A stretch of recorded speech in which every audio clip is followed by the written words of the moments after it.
Le goût d'entreprendre. Une émission proposée par Doris Pradal. Bonjour à tous et bienvenue dans Le goût d'entreprendre. Le titre de cette émission correspond parfaitement à notre invité. Arnaud Tersiquel est aux commandes d'At Home, un espace de travail partagé. Vous allez l'entendre, At Home a le vent en poupe et va s'investir dans la future cité des startups. Bonjour Arnaud Tersiquel, merci d'être avec nous pour Le goût d'entreprendre. At Home, c'est un espace de coworking. C'est une démarche déjà de communautaire. Ouais, on a créé ça à l'origine il y a 5 ans maintenant, 4 ans, entre 4 et 5 ans, pour partager des instants, des moments, des expériences, des compétences, plus loin qu'un espace de travail classique. D'accord.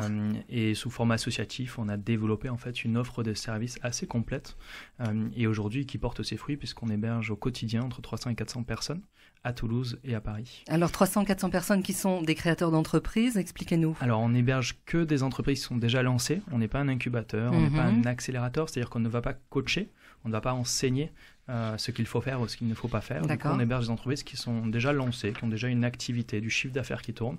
Et c'est des entreprises qui vont recruter, lever des fonds, avoir besoin d'un effet de levier par le réseau, de se structurer tout simplement. Et là, la force de la communauté et surtout de l'échange de pair à pair entre en jeu. C'est ça, la clé de la réussite. Voilà, exactement. C'est très riche en fait, c'est très dense. Tout à fait. C'est une notion communautaire en fait. C'est pas descendant ni montant, c'est de pair à pair comment on peut tous échanger. Et nous, en tant que cofondateurs d'At Home, on est 5 à l'origine de cette aventure. On a pour vocation de se placer au même niveau en fait que notre communauté et du coup de partager, de poser les questions et de contribuer au même niveau que la communauté. Ça veut dire qu'on apprend tous les jours en fait, on échange, on apprend des uns des autres. Vous arrivez à faire du business entre vous aussi? Surtout pas. On ne va pas recréer un cercle, on va dire fermé, d'échange et dépendant. C'est un peu comme la vie, on apprend, on se construit de jour en jour, sans certitude et toujours, en tout cas c'est une règle, avec confiance les uns envers les autres, mais aussi respect et écoute, parce qu'on n'est pas là pour vendre quelque chose à l'autre, on est surtout là pour apprendre, se réinventer et être challengé. Alors, vous avez un accompagnement quelque part, vous me disiez non, il ne s'agit pas d'un incubateur, ça on a bien compris, mais est-ce que par exemple, si un entrepreneur vient vous voir et dit voilà, j'ai besoin là, sur tel ou tel point particulier de mon entreprise, de me développer, comment je peux faire? Est-ce que ça, vous êtes en mesure d'amener des éléments? Tout à fait, en fait, les entreprises viennent nous contactent, ça c'est le premier point d'entrée, on n'a pas on a un simple formulaire de contact ou un numéro de téléphone, mais on ne veut pas créer de concours ou de dossiers à remplir, c'est pas le but. Nos entrepreneurs qui nous rejoignent sont déjà passés par ces étapes-là et bien souvent lassés. Et à partir du moment où ils nous contactent, on se pose avec eux et on essaie de comprendre quelle est leur philosophie, quelles sont leurs valeurs, qu'est-ce qu'ils vont faire demain et de quoi ils ont besoin. Et en fonction de ça, on leur présente, nous, comment fonctionne la communauté, les services qu'on a créés pour eux et ce qu'on ne sait pas faire non plus. Il faut dire ce qu'on sait faire, mais ce qu'on ne sait pas faire aussi. Vous pouvez nous donner des exemples, Arnaud, un peu précis d'entreprises qui sont chez vous? Tout à fait. On a des entreprises qui sont de tout secteur, donc ça peut être du B2B, du B2C. On peut être ensuite sur des principes de marché, ce qu'on appelle des marketplaces, donc de l'offre et de la demande. On peut être aussi sur une offre de service qui est développée. On a donc par exemple mes voisins de bureau, si j'ai envie de dire, si je me place au même niveau qu'eux, c'est Blixo, c'est une entreprise qui travaille sur le bien-être des salariés en entreprise. Que nous avons reçu dans le goût d'entreprendre également. Mais super. On a Empreinte Mon Toutou, qui est en fait un réseau de Thibaut, gens qui est venu également. Exactement. Vous connaissez tout Toulouse. On connaît tout le monde. Mais pour prendre des exemples à Paris, certainement qu'on ne connaît pas dans ce cas-là. On connaît pas. On a une start-up qui s'appelle Upflow et qui va faciliter des systèmes, qui va réduire en fait le temps de paiement pour les entreprises auprès de leurs clients. Et donc ça, en fait, on agit sur plein de secteurs et c'est pas la règle. L'enveloppe et le secteur, les problématiques internes des entreprises sont toutes les mêmes et on agit sur ça. En fait. D'accord. Alors on part du principe qu'ensemble on va plus loin, c'est ça? Exactement. C'est un vrai bonus, c'est un véritable atout. Oui, on pour se rend compte que les entreprises ne viennent pas en fait simplement pour chercher un bureau. Elles viennent. Ouais. Qu'est-ce qu'elles retrouvent à travers l'hébergement? En fait, c'est la capacité de moduler ces espaces. Je ne sais pas, dans 6 mois, combien je serai. Est-ce que je vais augmenter? Est-ce que j'aurai un problème? Je vais devoir réduire. Et du coup, elles s'affranchissent du bail classique, un bail que passent les entreprises, un 3, 6, 9, ce qu'on appelle classiquement, c'est-à-dire on s'engage pour 3 ans, 6 ans ou 9 ans. Nous, on va proposer une forme de souplesse, un abonnement.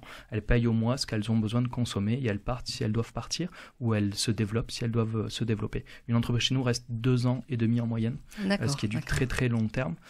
Et en fait, derrière, toute une offre se développe de manière un peu sur mesure à la demande. Ça va de l'échange échanges par famille de métiers, ce qu'on appelle des squads, mais aussi des passions avec les ministères. On a des ministres du bien-être, on a des ministres de l'œnologie, des soirées. En fonction des besoins et des envies de chacun, ils vont créer leur propre ministère.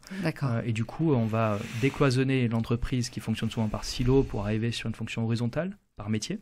Et on va aller chercher une profondeur, cette fois-ci des individus, par les passions des personnes qui sont membres de la communauté. Est-ce que vous avez noté, j'allais dire, des différences entre le moment où vous avez créé et aujourd'hui, des besoins, identifier des besoins particuliers?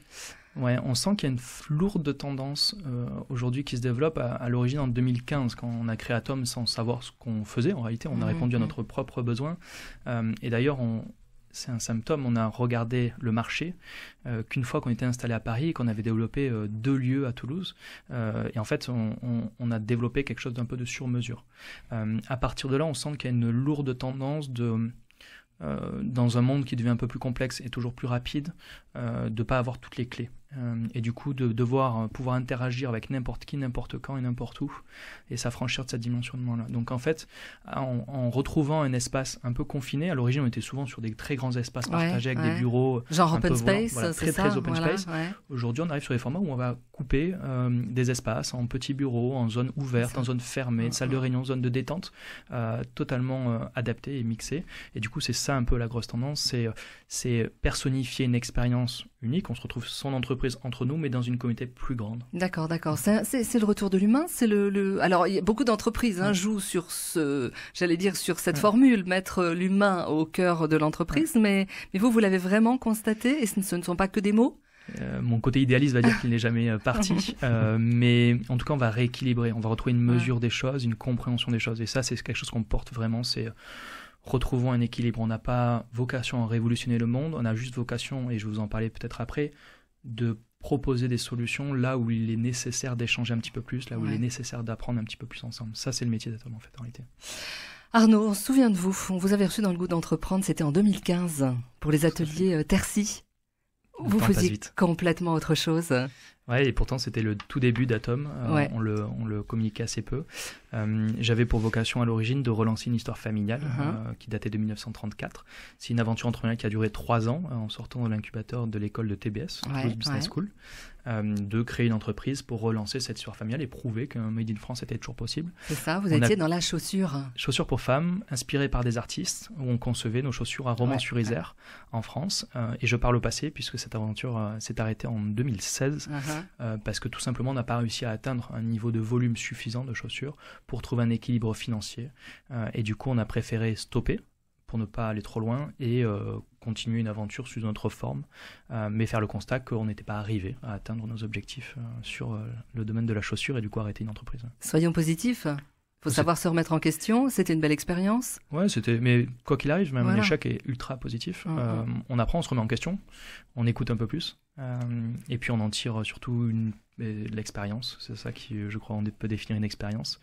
Mais oui, c'est une expérience qui est marquée, qu'elle soit réussie ou échouée, d'une partie de réussite en fait, et en filigrane, et d'une partie d'échec aussi. Donc c'est là-dedans qu'il faut tisser, on va dire, son histoire et apprendre. Il faut oser en parler, parce que c'est vrai que c'est encore, dans notre culture française, on a du mal quand même à dire, bon là, ça a pas marché. On a du mal à le dire. Oui, c'est une culture qui change. On a beaucoup parlé il y a 5 à 10 ans d'un changement nécessaire de posture aussi des banques, des acteurs publics, tout à fait, etc. Donc ça, c'est un petit peu entériné. Je pense qu'à l'inverse, il ne faut pas tomber dans l'excès inverse en disant tout est possible, on peut se relancer, échouer 10 fois, etc. C'est pas le but. Il y a aussi des engagements. L'entrepreneuriat n'est pas pédagogique. On ne fait pas de la pédagogie à travers ça. On n'est pas là non plus pour résoudre des problèmes personnels, d'ego, parce que c'est aussi un sujet. Beaucoup d'entrepreneurs ont besoin de visibilité. C'est pas le but, et je pense que derrière on reparle aussi de l'humain, on reparle de ces expériences-là, donc il faut trouver une mesure des choses. Ouais, tout à fait. Une actualité brûlante chez vous également, Atom, et vous avez un projet sur le feu, même peut-être un petit peu plus engagé encore, avec la Cité des Startups. Alors déjà, première question, la Cité des Startups à Toulouse, elle est en construction. Naissance début 2020, c'est ça à peu près ? Livraison du bâtiment décembre 2020. Alors ce sera... décembre 2019. Voilà, c'est ça. Donc premier semestre 2020, ce sera prêt. Qu'est-ce que c'est la Cité des Startups ? Alors la Cité des Startups, son nom le présente pas parfaitement, parce que c'est un nom de projet qui pourrait changer dans les prochaines semaines. C'est un lieu de 12 000 m² déjà. Station F, qui est un lieu de référence en France, fait 30 000. Construit par Xavier Niel à Paris. Ouais. Ce lieu à Paris intègre 6 000 m² de restaurants. Donc Station F à Paris, si on a des bureaux et l'activité classique, c'est 24 000 m². On en fait 12 000 à Toulouse. Avec un restaurant bien sûr intégré dedans, mais bien plus petit. Et du coup, on va se retrouver avec un outil à disposition du monde économique très dimensionné. Trop dimensionné peut-être, certains diront, les critiques, mais en tout cas une chance de créer un impact hyper important et structurant pour l'écosystème entrepreneurial au sens large à Toulouse et son territoire alentour. Puisque c'est un projet qui est porté par la région Occitanie. La région Occitanie a racheté un bâtiment, les anciennes halles Latécoère, qui datent de 1917, pour les transformer, les réhabiliter et en faire un lieu central de l'économie et de l'innovation au sens large. Et donc on va s'adresser non pas qu'aux startups, mais on va s'adresser d'abord aux citoyens, au monde éducatif. On va s'adresser bien sûr aux entrepreneurs start-up, mais aussi aux PME, TPE, PME, ETI et parfois des grands groupes. Le focus ne sera pas glissé sur les grands groupes bien sûr, mais on va accompagner en fait toute la chaîne de l'entrepreneuriat. Et pour nous, une start-up reste une entreprise avec peut-être un modèle de financement spécifique, mais reste une entreprise. Et donc la Cité des startups, comme son nom ne l'indique pas, va s'adresser à toutes les entreprises du territoire. Donc c'est un incubateur ? Alors, il y a plusieurs activités qu'on va retrouver dedans. C'est une plateforme immobilière au service de l'entrepreneuriat et de l'innovation en région. Donc pour ça, dedans, on va retrouver plusieurs acteurs. Atom est un acteur majeur. On est le plus gros acteur dans la cité. Il faut savoir que la région aussi va continuer à porter son bâtiment puisqu'elle prend en charge des espaces communs qui porteraient trop lourd la charge pour les exploitants que nous sommes de partager par exemple une dalle de 1200 m² pour de l'événementiel temporaire. Donc ça, la région est un acteur aussi continu. Ils ne vont pas rester juste investisseurs du passé. On va retrouver aussi ADOC, l'agence d'attractivité économique de la région. On va retrouver aussi Nubo, l'incubateur régional qui fait aussi de l'incubation maintenant et de l'accélération. C'est ça. Donc on aura toute la chaîne accompagnée par Nubo, qui est une référence dans l'écosystème toulousain et qui sera implanté au cœur de la cité. Et puis enfin un Fab Lab avec une structure qui s'appelle Manatour, une structure toulousaine qui va animer un Fab Lab à destination d'une population large, éducative, citoyenne, chercheurs d'emploi et aussi entreprises. Arnaud, vous restez avec nous, on va continuer à en parler dans un instant, à tout de suite.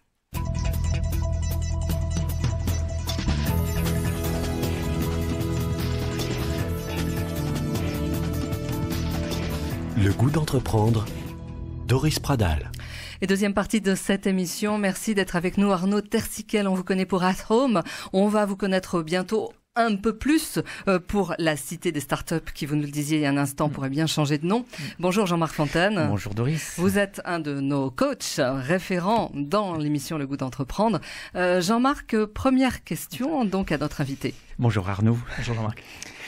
Alors, j'ai passé un petit peu de temps sur votre site internet et sur votre site, vous vous définissez comme un agitateur de start-up. Alors, dites-nous pourquoi les startups ont besoin d'être agitées et comment vous les agitez ?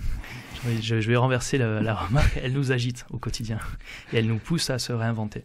Et j'en reviens à mes propos de tout à l'heure. C'est l'idée en fait de Atom. Cette communauté n'est constitutive que par ses membres. Donc on n'agite pas grand-chose en réalité. C'est notre communauté qui s'agite. Nous, on est là pour structurer, faciliter les échanges et porter cette dynamique-là. Donc on est un agitateur au reflet de qui nous sommes à l'intérieur. Vous êtes un facilitateur finalement. Alors, on est un facilitateur sur certaines activités. On est aussi une forme de pépinière long terme. On ne sait pas définir exactement qui on est puisqu'on estime que on est au croisement de beaucoup d'activités. On est au croisement aussi d'une activité proche d'entreprises qui font l'actualité aux États-Unis comme WeWork. On est au croisement d'une forme de prolongation d'incubateur ou d'accélérateur et aussi une prolongation tout simplement d'un hôtel d'entreprise.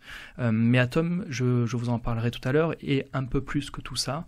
Et en fait, on a vocation à porter des plateformes immobilières là où il y a des besoins d'échange, mais ça peut être peut-être sur des artisans un jour ou des citoyens demain. Est-ce que c'est là l'avenir du monde de l'entrepreneuriat ? C'est une partie, une composante. On va pas héberger demain Airbus, c'est pas le but. Mais on est une partie prenante de toute une chaîne en fait de l'entrepreneuriat au sens large. Donc on est représentatif d'un besoin d'un segment marché. Jean-Marc, une autre question. Alors j'ai continué mon exploration du site et j'ai vu qu'il était indiqué que la croissance n'est pas un fait, c'est notre culte. Alors pouvez-vous nous expliquer pourquoi et en quoi c'est pour vous un culte ? Alors, ça fait partie de nos valeurs. En fait, ça renvoie à nos valeurs. On a écrit une sorte de manifeste qu'on a écrit en fait en 2015 à la création. On a pris une petite journée pour se poser la question de qui on était et qu'est-ce qu'on voulait faire.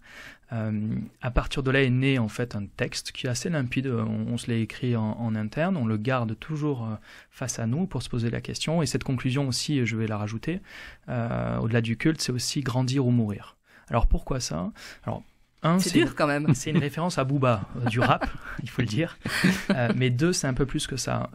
Notre vocation, et on porte cette voie-là, mais d'autres ne la portent pas, c'est de dire on n'est pas là pour créer des entreprises qui vont rester stables à quelques salariés. Certains le font, c'est très bien, mais ce n'est pas notre vocation, puisque le modèle des startups a pour vocation d'être scalable, c'est-à-dire pour 1 euro investi, 1 euro de plus, on est capable de scaler du coup et de générer plus qu'1 euro de résultats. Donc de grandir. De grandir. Et donc par nécessité, on grandit. Se pose en revanche la question, et j'amène, je pense, la question suivante qui sera jusqu'où grandir et dans quelle mesure. Et donc là, c'est là où on renvoie aussi vers des valeurs qui sont l'esprit de famille. En fait, il y a le culte de la croissance, ça c'est une des premières valeurs, mais la deuxième valeur, c'est l'esprit de famille et la confiance. C'est pas contradictoire, l'esprit de famille et la croissance. Quand on est en famille, ça veut dire que c'est un cercle relativement restreint. Tout à fait. Croissance. Alors, croissance jusqu'où Les arbres ne montent pas jusqu'au ciel. Non, on n'a pas encore réussi à créer nos licornes, c'est-à-dire des sociétés qui sont valorisées des milliards. On a bon espoir. Alors, juste pour revenir sur ça, pourquoi créer des licornes ? C'est parce qu'en fait, je reviens en termes de scalabilité, c'est là où on a le plus d'efficacité en création de valeur. C'est-à-dire que les startups coûtent cher. Elles coûtent cher aux contribuables. Et ça, il faut le dire. Aujourd'hui, il y a des financements, il y a des subventions, il y a des garanties qui sont déposées et opérées notamment par BPI France. Alors BPI France ne perd pas d'argent, il faut le savoir, elle prend des risques souvent à la place des banques aussi, là où elles ne veulent plus aller, mais elle gagne quand même de l'argent au final. Mais voilà, c'est un secteur qui est très accompagné, relativement structuré. Et donc la vocation, c'est aussi de qu'est-ce qu'on peut renvoyer à l'économie, et donc c'est souvent par des entreprises qui vont être scalables, qui vont du coup renvoyer et créer beaucoup d'emplois. Se posera la question derrière de la stabilité et de ne pas en détruire ou de ne pas dégrader la qualité du travail.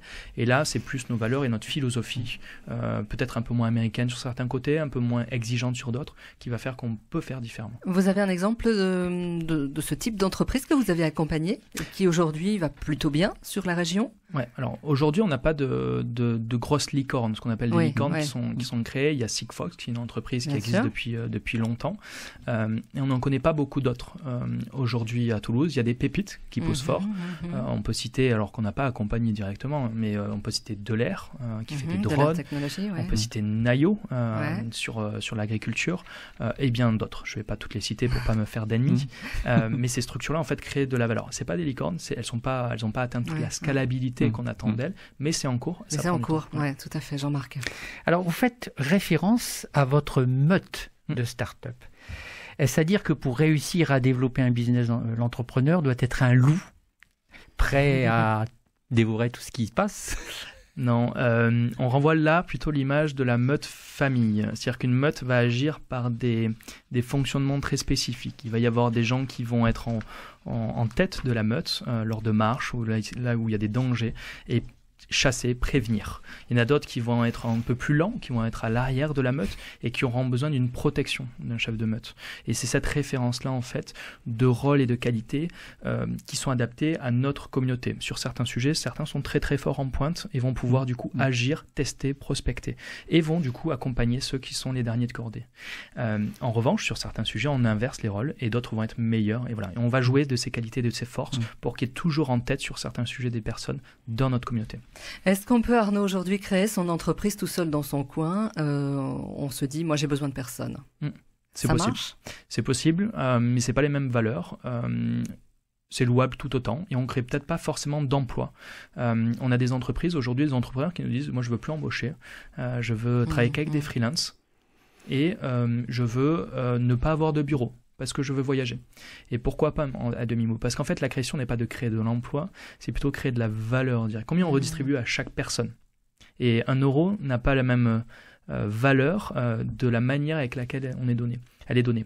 Je préfère presque qu'une entreprise, et c'est ce qui se passe chez nous en fait en réalité parfois, une personne se place en auto-entrepreneur parce qu'elle est experte sur un sujet. On a plusieurs entreprises qui vont travailler avec elle, elle va gagner plus d'argent que si elle était salariée, qu'un salarié qui va se retrouver dans une entreprise très classique et qui n'aura pas de reconnaissance, de valorisation.